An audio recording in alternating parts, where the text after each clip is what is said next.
Hello friends, hi, welcome to our channel. So hi అండి, ఈరోజు recipe వచ్చేసి కొరమేను fish curry. So ఎలా చేస్తానో రెసిపీ షేర్ చేసుకుంటాను. సో మ్యాంగో కొరమేను ఫిష్ కర్రీ చేస్తున్నాను. ఫస్ట్ ఆనియన్స్ కట్ చేసుకున్నాను, మ్యాంగోస్ కట్ చేసుకున్నానండి. సో 1 మ్యాంగో తీసుకున్నాను. సో చెక్తో పాటు తీసుకున్నాను, కరివేపాకు, టొమాటో అండ్ కొత్తిమీర. సో కొరమేను మ్యాంగో ఫిష్ కర్రీ ఎలా చేస్తాను రెసిపీ షేర్ చేసుకుంటాను. అండ్ ఫిష్ వచ్చేసి నేను ఉప్పు పసుపు వేసి మ్యారినేట్ చేసి పెట్టుకున్నాను. సో ఇది నీట్గా వాష్ చేసుకొని ఉప్పు పసుపు వేసి పక్కన పెట్టేసుకున్నానండి. సో 1 అవర్ నానితే బాగుంటుంది. సో నెక్స్ట్ వచ్చేసి మెంతులు అండ్ ధనియాలు రోస్ట్ చేసుకొని డ్రై రోస్ట్ చేసుకొని పొడి చేసుకొని పెట్టుకున్నానండి. సో ఫిష్ కర్రీలో ఈ పొడి వేస్తే చాలా బాగుంటుంది. సో ఒకేసారి మనము గ్రైండ్ చేసి పెట్టేసుకుంటే ఎప్పుడు కావాలంటే అప్పుడు ఫిష్ కర్రీలో వేసుకోవచ్చు. సో మెంతులు అండ్ ధనియాలు డ్రై రోస్ట్ చేసుకొని మిక్సీ పట్టేసుకొని స్టోర్ చేసుకున్నాను.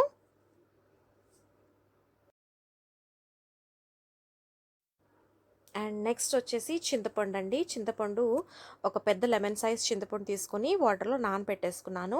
సో వాటర్లో నానపెట్టేసుకుంటే మనకి కర్రీ చేసేటప్పుడు నానిపోతుంది, ఫ్రెష్గా మనకి టర్మరిక్ జ్యూస్ వచ్చేస్తుంది. సో ఫస్ట్ గిన్నె పెట్టేసుకొని ఆయిల్ హీట్ చేసుకున్నాను. ఆయిల్ హీట్ అయిన తర్వాత ఆవాలు, 1/2 టీ స్పూన్ మెంతులు, 1/2 టీ స్పూన్ ధనియాలు యాడ్ చేసుకుంటున్నాను. సో కరివేపాకు 2 రెమ్మలు కరివేపాకు యాడ్ చేసుకుంటున్నానండి. ఒకసారి అంతా బాగా మిక్స్ చేసుకుంటున్నాను. నెక్స్ట్ వచ్చేసి ఆనియన్, 1 లార్జ్ ఆనియన్ తీసుకున్నాను, స్లైస్గా కట్ చేసుకొని యాడ్ చేసుకుంటున్నాను. సో ఒకసారి ఆనియన్ కూడా మిక్స్ చేసేసుకుంటున్నాను. సో ఇది నెల్లూరు స్పెషల్ కొరమేను మామిడికాయ కర్రీ అండి. సో చాలా బాగుంటుంది రైస్లోకి. అండ్ టొమాటోస్ కూడా 2 టొమాటోస్ తీసుకున్నాను, లార్జ్ సైజ్. సో కట్ చేసుకొని యాడ్ చేసుకుంటున్నాను. అంతా ఒకసారి బాగా మిక్స్ చేసుకున్నాను. తర్వాత కొద్దిగా పసుపు యాడ్ చేసుకున్నాను అండ్ కొద్దిగా సాల్ట్ యాడ్ చేసుకుంటున్నాను. సాల్ట్ చూసుకొని యాడ్ చేసుకోవాలి, మనము ఫిష్ ముక్కల్లో యాడ్ చేసి పెట్టుకున్నాం కదా. సో తర్వాత చిల్లీ పౌడర్ యాడ్ చేస్తున్నానండి. 2 table spoons chilli powder add చేస్తున్నాను. చేపల పులుసులో చిల్లీ పౌడర్ కొద్దిగా ఎక్కువ పడుతుంది కారం. సో ఇదంతా బాగా మిక్స్ చేసుకున్నాను. తర్వాత చింతపండు రసం అండి, చింతపండు రసం తీసుకొని యాడ్ చేసుకుంటున్నాను. సో చింతపండు వాటర్లో ఒకసారి బాగా మిక్స్ చేసుకొని రసం తీసుకుంటున్నాను.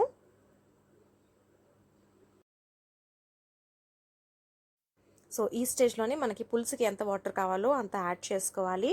సో ఇంకొద్దిగా వాటర్ యాడ్ చేసుకున్నాను.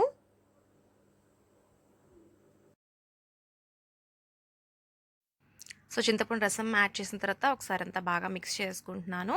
సో పులుపుకి తగ్గట్టే చింతపండు రసం యాడ్ చేసుకోవాలి, ఎక్కువ యాడ్ చేస్తే మనకి పలసగా వచ్చేస్తుంది. సో చూసుకుని చిక్కగా ఉంటే బాగుంటుంది. తర్వాత ఫిష్ యాడ్ చేసుకుంటున్నానండి. సో కొరమేను చేపలు యాడ్ చేస్తున్నాను. కొరమేను టేస్ట్ చాలా బాగుంటుంది. సో ఇప్పుడు ట్రై చేయండి. సో 1 బై 1 కొరమేను ఫిష్ ముక్కలన్నీ యాడ్ చేసుకుంటున్నాను. సో నేను 1.5 kg కొరమేను తీసుకున్నానండి. సో ఫిష్ యాడ్ చేసిన తర్వాత గెంటతో ఒకసారి అంతా బాగా మిక్స్ చేసుకోవాలి.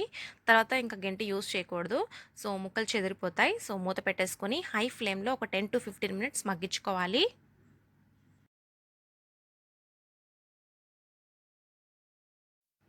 సో ఒక బాయిల్ వచ్చేసిందండి అండ్ గెంట యూస్ చేయకూడదు, మనం ఇలా మిక్స్ చేసుకోవాలి ఫిష్ కర్రీని.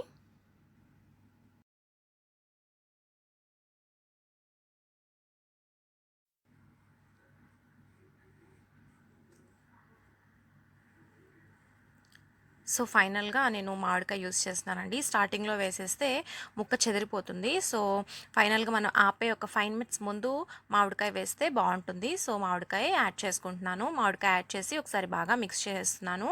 సో నెల్లూరులో మామిడికాయ చేపల పులుసు చాలా ఫేమస్, చాలా టేస్టీగా ఉంటుంది. తర్వాత మనం పొడి చేసి పెట్టుకున్న మెంతులు అండ్ ధనియాలు పొడి యాడ్ చేసుకుంటున్నాను, 1/2 టేబుల్ స్పూన్. అండ్ ఫైనల్గా కొత్తిమీర వేసుకొని గార్నిష్ చేసుకుంటున్నాను. సో ఒక 2 మినిట్స్ బాయిల్ వచ్చిన తర్వాత ఆపేస్తే సరిపోతుంది. సో చూసారా, మనకి పైన ఆయిల్ తేలుతుంది. ఆపేసిన తర్వాత ఇలా వచ్చేసింది కర్రీ.